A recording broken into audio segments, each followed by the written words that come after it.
Hello everyone, I am Phoenix Tremayne, and this is my review of The Real Housewives of Atlanta, Season 5, Episode 9, Pressed Down and Stripped Bare.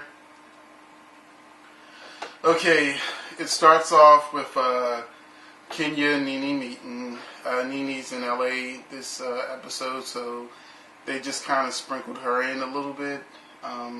So they showed a brief meeting with her and Kenya where she's pretty aggressive in trying to figure out what's going on with her and Walter, and if she's kind of crazy. Nothing we haven't seen before. Kenya claims that Walter was being aggressive and that, she's been in an abusive relationship. And Nene, of course, says she was too, but she doesn't seem to really believe her. She kind of brushes it off. And if you saw last week's episode, you know that he wasn't being aggressive. He didn't really raise his voice. Kenya was just, it seemed like she was just acting out her lines like, I'm supposed to be like having this moment here, but Walter's like me as a monotone. So he's like, blah, blah, blah, blah, blah, blah, blah. And she's like, ah! So it didn't work. So, but they're continuing with the storyline, which we all know is fake. Candy, Portia, and Cynthia getting together. They're really trying to force friendship between these different characters. I call them characters because this isn't the real people. This isn't real. This is fantasy. This is scripted. This is, this is entertainment. And that's how you should really view it. You're not really getting to look into these people's lives. You're actually getting to look at what the script writer has. Script advisor, I forgot what the fucking title is, but what's been outlined for the season, what they're supposed to be doing. But we do get once again, Portia is kind of like the Black Jessica Simpson. So she's kind of dumb. I don't know if that's how she is in real life, but I'm not even gonna say dumb. I'm gonna say she's naive, and she says dumb shit on occasion. And in this episode, she's talking about, she read where, if you eat yams, you'll have twins. There's a lot of people that eat yams. They don't end up with twins. And Kenya said that her and Walter, I think Candy came out with it, that her and Walter had been together for 2 years. We all know that they dated briefly for 3 months about 2 years ago. It switches to, this episode is mostly focused on Kenya. Kenya dominates this franchise like, where was she? This is like her show now. So we get a lot of Kenya. If Kenya's not in the room, they're talking about Kenya. When Kenya's in the room, they're talking directly to Kenya. Kenya's never like the on-the-side observer like Cynthia used to be, or sometimes Phaedra's quiet, then she'll throw out a little quip or something. But it's really Phaedra and Apollo meet with the two parts of this episode: Kenya, Phaedra, Apollo, Phaedra, Apollo, Phaedra, Apollo. That's what it bounces back and forth between. Phaedra and Apollo have a meeting with Kenya about the donkey booty video. And it really puts Phaedra in a bad light because it seems like she doesn't know anything about business. When we know she's a lawyer, she has different businesses. But they've been really, editing is amazing. They made Phaedra go from someone who's a little put together to someone who is drinking all the time, looks drunk half the time on camera, and now it's marriage problems, and they've really switched the focus on Phaedra's, making her look like she's falling apart.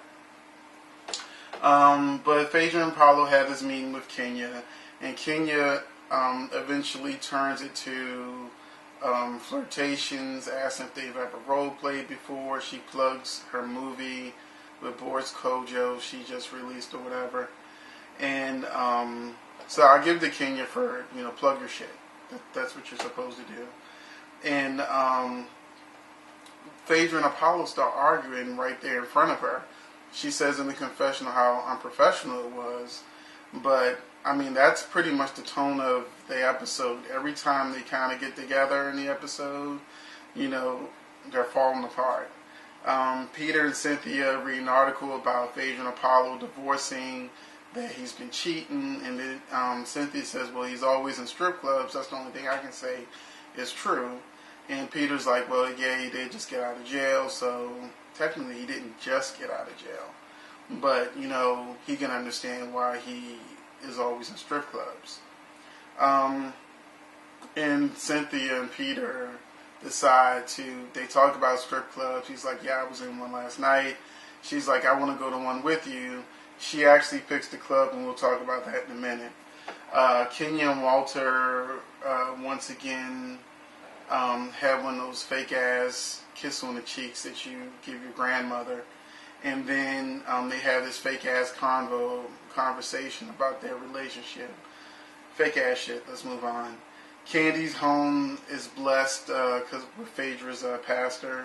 And then the two of them just jump on Todd and Candy about get married. I'm sorry, did I say it wrong? Candy's home is blessed by Phaedra's pastor. I think I said it wrong. But while they're in the house, they're like, go ahead, we want you to get married, when's it going to happen? And Candy is put under the microscope of when she's going to get married. It's like the show wants one of these bitches to get married. They don't care if it's Kenya, they don't care if it's Candy, but they want a wedding by the end of the season. Portia and Cordell, maybe they made a lot of money for Tardy for the wedding, and they're trying to get another wedding special. Maybe that's what Rob was doing. Portia and Cordell talk about what happened when Anguilla, and he talks about how he's kept in touch with the guys. Stop. Don't go there. Basically, the best thing about this scene is when he slaps Portia on the ass and her ass jiggles. That's about it. Cordell's a little boring. Portia's kind of not so smart. And he really comes off as this is her daddy. Sugar daddy, whatever you want to call him, but he's more like her father. They're definitely not equals. They're definitely not equals in this relationship. And he talks to her like she's a little girl, and he treats her like she's a little girl. Maybe that's why she acts like a little girl. And he says one more thing about that is he mentions this in the black community. We have this thing about shades of like I'm light skinned, Then I met people that I consider to be brown skinned and say they're light skinned. I look at them like they're crazy. I mean, I grew up. People telling me I was yellow, blah blah blah blah blah. And I see somebody who I see is, in my opinion, brown skin caramel, and everyone one time, I'm like, and then you see on this other spectrum with, he's dark skinned, and then he calls Peter Blurple. You see them side by side. I know lighting's a bitch. Lighting can make you look lighter. Lighting can make you look darker. So, seeing him side by side later on the episode with Peter, this motherfucker is damn near the same shade. Peter might be one shade darker, but that's how it is in our community. But that was all sorts of wrong. For a lot of reasons I'm not going to go into in a review video. I'm a little bit of an activist. You'll eventually catch that with me. Peter has enough, and they all go to the strip club. Phaedra, Apollo, Cynthia, and Peter, and it's the most ratcheted ass strip club ever. Cynthia picked it. Obviously, neither one of the guys picked it. This is what happens when you let a girl pick the strip club. You get granny strippers. These women easily look 60, 65, 70. They wiggling it. You can see all the dimples in their ass. You know, making it clap is more like an earthquake. You know, their bodies are not stripper-ish. You know, this is where you take your boyfriend when you're the girl and you want to feel good about yourself. You look on the stage and you see a Brandy stripping, and you see all the saggy boobs and the droopy ass, and the girl can go, ooh, at least I'm the best looking girl in this club. The guy's like, ugh, I can't wait till this bitch leave, go to sleep so I can go to a real strip club. You know, Cynthia, what were you thinking? Maybe the show thought it would be funny to show these women. I've actually stepped into a strip club that was sort of like that, down on Baltimore Street. During the daytime, they're like the daytime strippers. I had, last day of a job I had done way back when, me and one of my friends, we said, well, let's go. We working downtown on Baltimore Street. We're like, well, let's go to the strip club. Well, it's like 2 o'clock in the afternoon. Walk down the steps. The girls all laid out, smoking cigarettes, you know, in these busted ass teddies. We walk down whichever strip club down this block where you walk down the steps. And they look at us like, ooh, man. We're like, no, we good. And we went to like 5 strip clubs on the block before we found one with someone, or well, with women that we could actually sit, watch, maybe give a little bit of money to. Whereas, you know, even one of the strip clubs we went to, the girls were pregnant. That's the kind of club they went to. The ratchet ass, you know, not dropping it like it's hot, the way you want it type strippers. It's fun for like a party, an event, maybe if you're old, but no. Nene did a really good thing. And I gotta mention that Peter said that he would, he can't make it rain, but he can make it drizzle. So that was funny. Nene, she's in LA, like I said, so she couldn't really be a part of this episode. And they showed that ebony cover that she did. They showed the photo shoot for that, where she's wearing this money dress in one shot, and in another one she's in a tub full of diamonds. And that was cool to see the behind the scenes of that. It was a really short clip, but it was nice to see, and it's something we see on the newsstands. So at least some of the Real Housewives of Atlanta stuff is real. Peter finally gets a good plug. I thought his bar had closed. I know he had another bar that closed. And in this one, his bar closed. And his bar is open. They have a new drink that they were trying. And it was just really good to see. I really want Peter to do well. I want Cynthia to do well. I really like that they showed that the club looks better. It wasn't like before where they kind of rushed it to get it on the show. The club looked great. It was crowded. The drinks were good. Everybody was getting tipsy, shots, everything like that. And of course it went to Phaedra and Apollo. They're both unhappy. Their marriage is in the tubes. Apollo's bitching in this corner, Phaedra's bitching in that corner. Then finally they get together at the end and give this sloppy ass wet kiss. I hate sloppy fucking kisses. It would have made me vomit in her mouth. All that tongue shit. I don't mind tongue kissing. I like tongue kissing. I don't like it when the tongue comes out the mouth and starts going across the face. That is the worst. And that's what they were doing. I'm like, ugh. It's like bad head. You know, when your dick is so fucking wet, your balls get soaking soupy fucking wet, and you're like, you know, why are you spitting all over my dick? Why does my balls feel like I'm sitting in a tub? You ain't supposed to be that sloppy with the shit. It's called suction, not spitting. You want your dick sucked. You don't want your dick spat on. Unless it needs to be wet for like a minute. And then the rest should be sucked up. Anyway, before I go on a tangent about bad head, Cordell jumped in. I guess he was going to make sure that Kenya and Portia didn't kill each other, Kenya dismisses Cordell.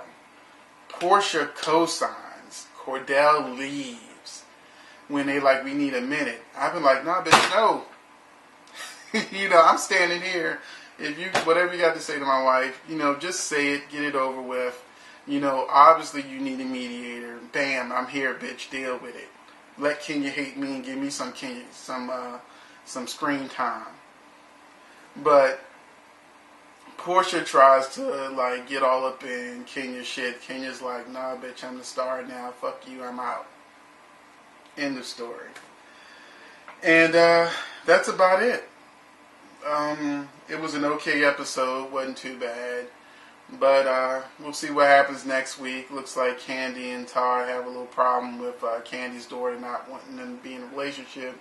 Kenya, Walter, blah, blah, blah. We're not getting married, blah, blah, blah. When we getting married, blah, blah, blah. Granny kisses. That's about it. I think Nene comes back and they're seeing her off to LA again. Alright. Until next time, I'm going to put some things at the end of this video. Hopefully you'll watch. Hey guys, that is the end of my Real Housewives of Atlanta review for episode 9, season 5, Press Down and Strip Bare. Stick around and check out my other video.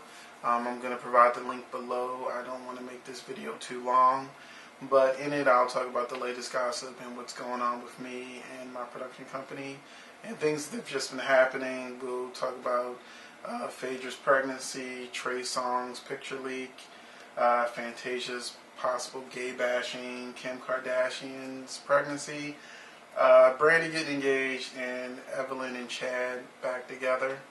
Also, it's January 1st, 2013. I'm a fitness trainer. I own my own private gym. So we'll also be talking about my show, Everyday Fitness for Everyday People. The Stalker Files casting that I'm doing, as well as why did I wake up this morning with all sorts of police and fire trucks and everything outside my door today? So of course I grabbed my camera and started filming shit.